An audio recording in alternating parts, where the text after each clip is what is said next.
ರಾಮ ಮಂದಿರದ ಪೂಜಾ ಕಾರ್ಯಕ್ಕೆ ಕರ್ನಾಟಕದಿಂದ ಗಂಧದ ಮರ ಮತ್ತು ಗಂಧದ ಎಣ್ಣೆ ಆ ಪೂಜೆಗೆ ಉಪಯೋಗಿಸ್ತಾ ಇರ್ತಕ್ಕಂಥದ್ದು ಕೂಡ ನಮ್ಮೆಲ್ಲರೂ ಕೂಡ ತುಂಬಾ ಹೆಮ್ಮೆ ತರ್ತಕ್ಕಂಥ ಸಂಗತಿ.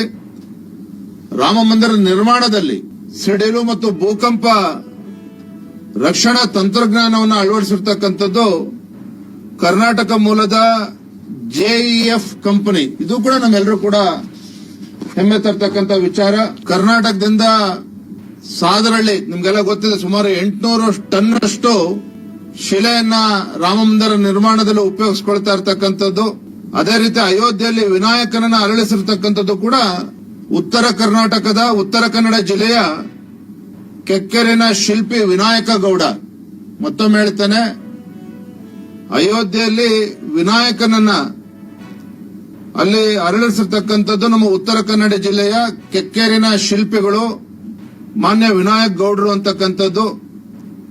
ಅದೇ ರೀತಿ ರಾಮ ಮಂದಿರಕ್ಕೆ ಬಾಲರಾಮಮೂರ್ತಿ ಕೆತ್ತಿರೋ ಇನ್ನೋರ್ವ ವ್ಯಕ್ತಿ ಅಂತ ಹೇಳಿದ್ರೆ ಗಣೇಶ್ ಭಟ್ ಅವರು. ಇವರು ಕೂಡ ಇಡಗುಂಜಿಯವರು ಮತ್ತು ಉತ್ತರ ಕನ್ನಡ ಜಿಲ್ಲೆಯವರು.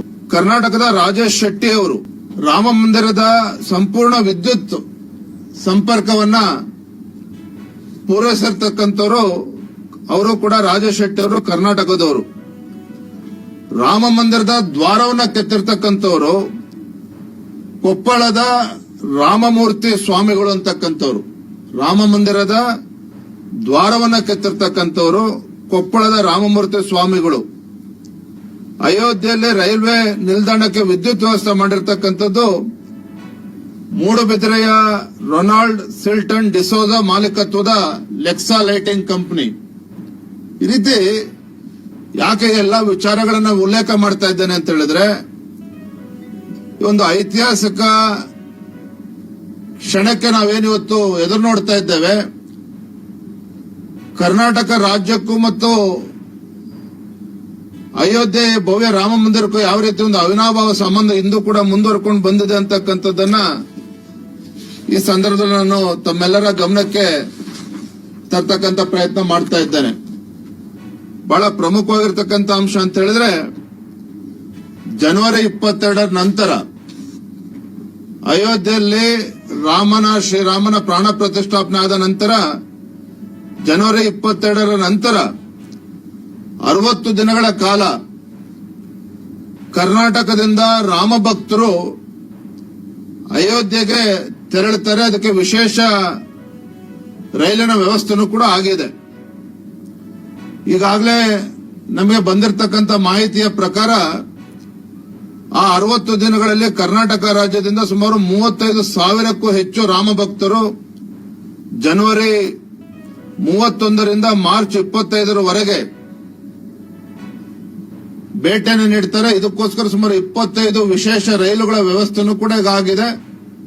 ಆ ರೈಲಿನಲ್ಲಿ ಪ್ರಯಾಣಿಸತಕ್ಕಂಥ ರಾಮ ಭಕ್ತರು ಸ್ವತಃ ಅವರೇ ಎಲ್ಲ ವೆಚ್ಚವನ್ನ ಭರಿಸ್ತಾ ಇರ್ತಕ್ಕಂಥದ್ದು.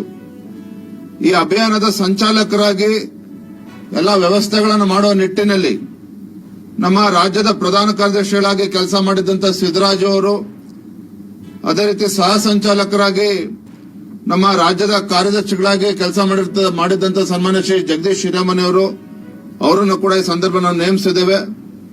ಪ್ರತಿ ರಾಮ ಭಕ್ತರಿಗೂ ಕೂಡ ವಿಶೇಷ ರೈಲಿನಲ್ಲಿ ಭಾಗವಹಿಸತಕ್ಕಂತ ರಾಮ ಭಕ್ತರಿಗೆ ಒಂದು ವಿಶೇಷವಾದಂತಹ ಐಡಿ ಕಾರ್ಡ್ ಅನ್ನ ಕೊಟ್ಟಿರ್ತೇವೆ. ಅದಕ್ಕೆ QR ಕೋಡ್ ಕೂಡ ಅದಕ್ಕೆ ಅಳವಡಿಸಲಾಗಿದೆ. ಒಟ್ಟು 6 ದಿನಗಳ ಪ್ರವಾಸ ಇದಾಗ್ತದೆ.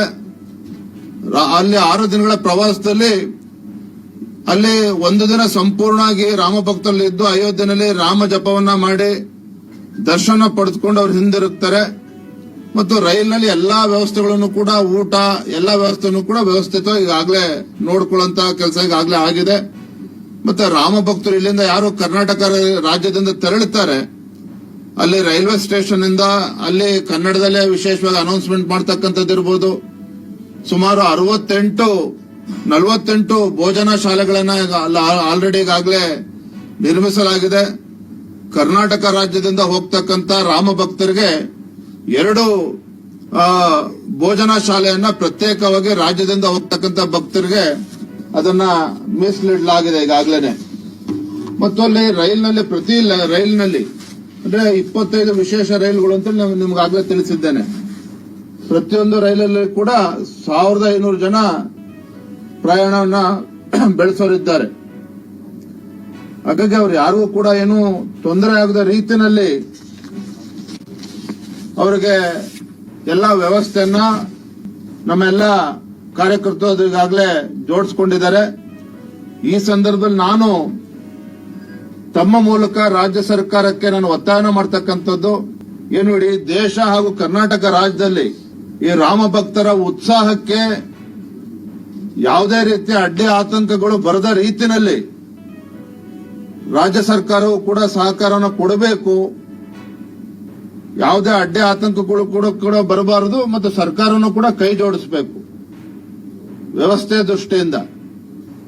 ಯಾಕಂತಂದ್ರೆ ಈಗಾಗಲೇ ಅನೇಕ ಹೇಳಿಕೆಗಳು ಏನು ಕಾಂಗ್ರೆಸ್ ಸರ್ಕಾರ, ಕಾಂಗ್ರೆಸ್ ಪಕ್ಷದ ಮುಖಂಡರಿಂದ ಬರ್ತಾ ಇದೆ. ಅದರ ಪರಿಣಾಮ ಕೋಲಾರ್ನಲ್ಲಿ ಇತ್ತೀಚೆಗೆ ಆದಂತಹ ಘಟನೆ, ಫ್ಲಕ್ಸ್ ಗಳನ್ನ ಕಿತ್ತಾಕಿರ್ತಕ್ಕಂಥದ್ದು, ಆಗ್ಲೇ ಹೇಳಿದಾಗ ಹುಬ್ಬಳ್ಳಿನಲ್ಲಿ ಆದಂತಹ ಶ್ರೀಕಾಂತ್ ಪೂಜಾರಿ ಒಂದು ಅರೆಸ್ಟ್, ಇವು ಎಲ್ಲವೂ ಕೂಡ ಕೆಲವು ದೇಶದ್ರೋಹಿ ಚಟುವಟಿಕೆಗಳು ಕೂಡ ಅವಕಾಶವನ್ನು ಮಾಡಿಕೊಡಬಹುದು. ಅಶಾಂತಿಯನ್ನು ಮೂಡಿಸ್ತಕ್ಕಂಥ ವಾತಾವರಣವು ನಿರ್ಮಾಣ ಆಗಬಹುದು.